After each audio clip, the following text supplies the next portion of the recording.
좋은 상가 고르는 법 오늘 2편 인하대역 상권을 준비했습니다. 주거와 대학이라는 복합 상권으로 여기에는 어떤 투자처가 있고 어떤 물건이 있는지 자세히 알아보는 시간을 가져보겠습니다.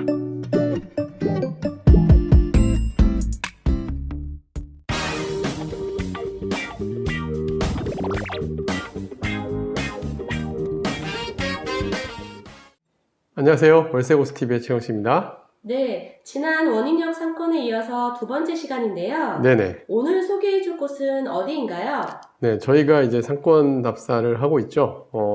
사실은 상권 답사하는 이유가 저희가 의뢰해 오신 고객분들에게 좋은 물건을 추천을 하기 위해서 현장을 다니고 그 현장에 정말 괜찮았던 지역을 분석해서 여러분들에게 좋은 상가 고르는 법으로 시리즈로 제작을 했고, 이번에 2편으로 인천에 있는 인하대역 상권을 조사를 좀 했습니다. 인하대역 주변으로 해서 그 용현동 하객지구 일대로 개발 호재가 굉장히 많은데요. 이 지역의 현재 상권이 생각보다 굉장히 잘 구성이 돼 있었어요. 그래서 왜 그런지 하나씩 설명을 해드리려고 합니다.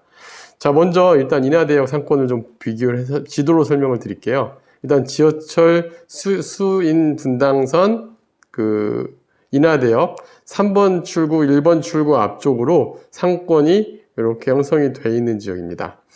일단 여기에는 배우 인구가 굉장히 훌륭하다고 볼 수 있어요. 일단 첫 번째로는 여기 이 인하대와 인하공업전문대인데 보통 대학가 앞에 상권이 굉장히 잘 형성이 되어 있는데 여기는 이제 구도심을 재개발했던 지역, 그 다음에 예전에 대우 일렉트로닉을 이제 여기에 대우 일렉트로닉 부지를 재개발하는 지역이다 보니까 그동안 빈터였던 땅들이 이제 하나씩 개발이 이루어지고 있는데요. 그 중에 첫 번째로 이제 개발됐던 게 요 인천 스카이뷰, SK 스카이뷰 아파트인데 여기에 3,971세대.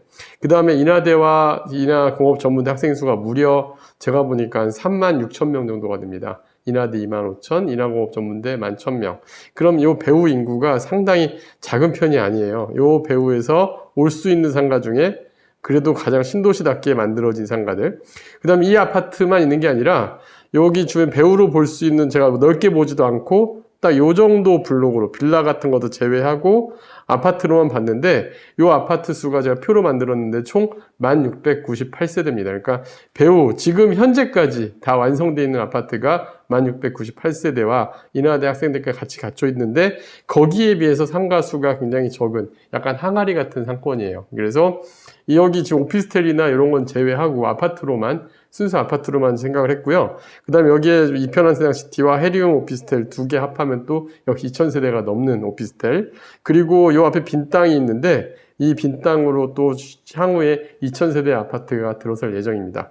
그리고 이 지역에는 이것뿐만 아니라 그 아래 하객동 주변으로 CTOCL이라고 대규모 개발이 또 진행이 되고 있어요. 여기도 한 13,000세대가 들어설 수 있는 데다 보니까 배우 세대가 굉장히 많은데 배우 세대와 유동인구 대비 상권이 좀 작은 지역인데 가서 보니까 신도시, 새롭게 만들어진 상권임에도 불구하고 모든 건물들이 거의 공실이 거의 없이 다 상가들이 제대로 입점해 있는 걸 볼 수가 있었고요. 현장에서 오늘 추천 물건도 제가 굉장히 괜찮은 수익률의 물건들도 발견할 수가 있었습니다. 그래서 이 지역의 물건들 한번 보시면서 이런 상권은 이렇게 봐야 되겠구나 하는 걸 좀 설명드리고자 합니다. 네, 이곳은 주거와 학교 등이 혼재되어 있는 복합상권인데요. 네네. 이런 곳은 어떻게 물건을 비교해서 보면 좋을까요? 네, 일단은 제가 이 지역을 보면서 느꼈던 것 중에 하나가 그 상가 대로변에, 인하대역 그 바로 앞에 대로변의 상가들은 매물이 없더라고요. 매매 물건이 거의 없고 있어도 막 대형 면적대 임대 매물들, 그리고 매매 물건 같은 경우는 굉장히 비쌌어요. 거의 전용평당 한 8천에서 1억까지도 했는데 여기에 매물들이 그 바로 뒤에 해리움타운과 이편한세상시티 오피스텔의 1층 상가들이 한 몇 개, 많지도 않고 한 3, 4개 정도 물건들이 있었고, 그 다음에 SK뷰 단지 내 상가들이 잘 형성이 되어 있었습니다. 그래서 그 단지 내 상가고 매물 3개 정도 찾아볼 수 있었는데요. 되게 특이했던 건 제가 이제 물건 소개 중에 이 편의점 상가가 좀 재밌었어요, 저한테는. 왜냐면 이 편의점 상가 이 단지를 보면은 이게 외부에서 노출이 안 된 위치예요. 일단 지도로 설명해 드릴게요. 지도로 설명을 해드리면 이 인하대역 바로 앞으로 요게 이쪽으로 요게 해리움, 요게 이페넌스 시티인데요. 요 사이에 폭이 상당히 넓습니다. 그리고 이 상당히 넓은데 제가 이 편의점이 되게 재밌었던 거는 전에 제가 편의점 상가의 위치에 대해 설명을 해준 적이 있었죠. 편의점 상가 어떤 자리에 들어오는지. 여기 양쪽에 내부에 출입구가 있어요. 근데 이 출입구 바로 앞쪽에 이 편의점 상가가 들어가 있는 걸 볼 수가 있었는데 여기가 전용 면적이 18.48평에 현재 11억의 매매가로 나와 있습니다. 월세는 7천에 440만 원. 상당히 생각보다 좀 편의점 치고 임대료가 높다 생각은 했지만 그럴 이유가 있더라고. 보니까 통로를 잡고 있으면서 두 개의 세대가 무려 2,000세대입니다. 그래서 이 내부지만 이 내부 인구만 가지고 가는 상가로서도 괜찮아요. 근데 만약에 이게 편의점이 아닌 다른 업종이었다면 사실 이 가격이면 좀 무리수가 있었다라고 보였었는데 근데 일단 담배권이 확보되어 있는 편의점으로서 위치에 이 정도 상가면 추천할 만하다 해서 이 물건 괜찮게 봤었고요. 두 번째는 그 SK뷰 단지 내 상가인데 여기도 분양가 대비 매매가가 좀 많이 올랐습니다.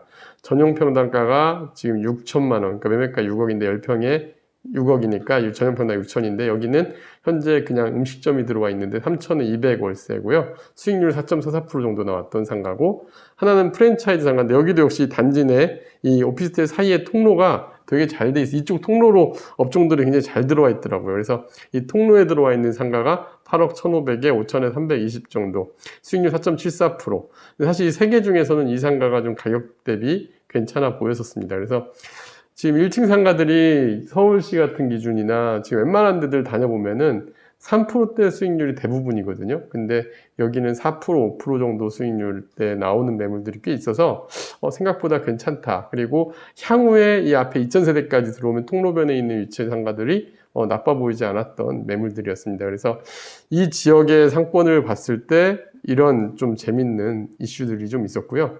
그래서 이런 상가들 한번 우리가 관심 갖고 봐야 되지 않을까 해서 이번에 투자 물건으로도 한번 조사해 봤습니다. 네, 그렇다면 마지막으로 앞서 말한 물건들의 장단점을 비교해서 정리 좀 해주세요. 네, 일단 인하대역 상권 같은 경우 지금 보여드렸던 것처럼 일단 기본적으로 아파트가 배우 세대에 깔려 있으면서 향후 개발 호재까지 있는 지역인데 상가별로 좀 장단점을 비교를 해볼게요. 제가 소개한 3개 상가인데 편의점 상가는 일단은 편의점 입점으로서 업종에 대한 선호도가 좀 높습니다. 그래서 좀 임대 안정성이 좀 있어 보였어요. 그리고 오피스텔 2,000세대에 출입구에 위치해 있다는 큰 장점이 있었는데 단점은 상대적으로 좀 평당가가 높아요. 그리고 내부 상권에 위치해서 만약에 편의점이 아니라고 한다면은 사실 그렇게 매력적이지 않은 상가로 보였습니다. 그 다음에 두 번째 단지 내 상가는 아파트 정문 바로 입구 옆에 위치해 있어요. 그리고 배우 세대 대비 단지 내 상가 비율이 되게 낮아요. 제가 봤을 때 인하대학 상권의 배우 인구 대비했을 때 전체 상가들의 규모가 그렇게 크진 않습니다. 물론 그 2,000세대 아파트 단지 들어오는 그 빈 땅에 상업용지가 있긴 있습니다. 근데 그것까지 들어온다 하더라도 제가 봤을 때는 상가 비율이 그렇게 높지 않은 지역이었습니다. 그래서 배우 세대 대비 좀 낮은 상가 비율 장점으로 보인 반면에 분양가 대비 오른 가격으로 좀 매매가가 나오다 보니까 상대적으로 수익률이 낮았던 거. 그 다음에 단지 내 상가들은 어쩔 수 없는 단점이 있어요. 이렇게 몰려있는, 물론 길만 건너면은 상업지 상권인데 이 단지 내 상가, 이 상업지에는 다양한 업종들이 들어오는데 단지 내 상가에는 업종이 좀 우리가 있다 보면 생각보다 막 대형 프랜차이즈 이런 게 들어오진 잘 않아요. 근데 이 앞쪽으로 다 갖춰져 있다 보니까 그래서 그게 조금 단점으로 보였고요. 마지막으로 프랜차이즈 상가는 이 세 가지의 물건 중에 평당가가 가장 낮았어요. 평당가도 저렴하고 또 세 개의 상가 중에 임차인 시설비도 가장 높게 들어가는 업종이 들어와 있습니다. 프랜차이즈 음식점으로 들어와 있었거든요. 근데 최근에 이제 단점으로는 음식업종 선호도가 좀 낮다는 거. 그리고 내부 통로변의 상가로 외부 노출도가 편의점처럼 떨어지지만 얘는 편의점보다는 좀 잘 보이는 편이었어요. 그래서 어쨌든 장단점이 이렇게 있으니까 우리가 물건을 볼 때 이제 제가 오늘 인하대 상권을 보면서 이런 복합 단지 상권에서 상가들이 어떻게 형성이 됐고 그 다음에 또 어떤 식으로 배우 인구를 봐야 되고 동선을 봐야 되는지인데 지금 이 편의점 상가, 프랜차이즈 상가 되게 대표적인 거는 바로 횡단보도가 있으면서 연결이 쭉 일자로 되는 대로변에 배치를 되게 잘했더라고요. 그러니까 내부 상가임에도 불구하고 전에 제가 송도 상가 분석할 때도 그 송도 단지 내 상가도 역시 동선이 중요하댔듯이 여기도 동선이 되게 중요했던 지역이었습니다. 그래서 인하대 상권은 상가의 개수가 많지 않고 매물도 많지 않은데 괜찮은 매물로 투자처로서 투자한다 한다면 제가 전용평당 1층 상가 한 5천만 원대면 그렇게 높은 가격도 아니고 수익률도 양호하게 맞춰진 그런 지역이었습니다. 네, 다음 영상도 기대하겠습니다. 네, 감사합니다.